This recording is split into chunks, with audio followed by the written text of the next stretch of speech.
magpapa-inject ng antibiotics para sa enlargement ng heart ko. Ang init, ang aga-aga pa lang.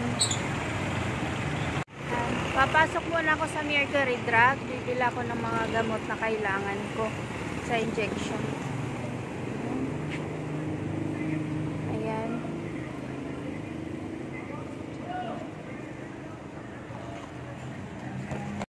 So, nakapila na.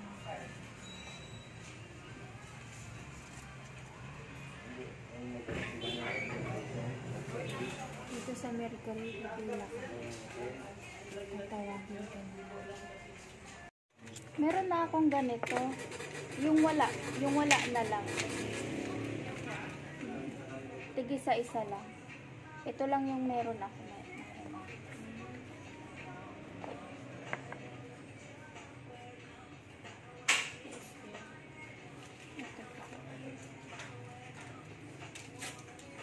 Upo muna kayo.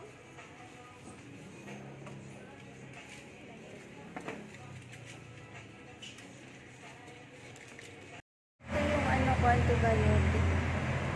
Ito yung ituturok sa akin.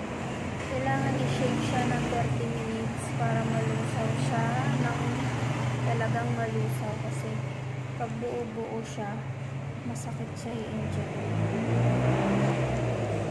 Kaya i-shake natin siya ng 30 minutes after this i-inject na siya sa akin.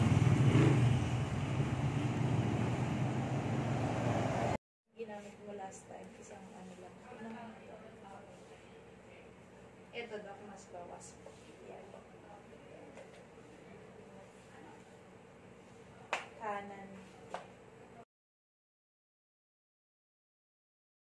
Ay, tapos na. Uwi na. Tapos na nilang tusok-tusokin yung puwit ko. My gosh. Anong oras na? Alas 2 na. 1:30 na. Kanina pa akong alas 8 nandito. Bye-bye.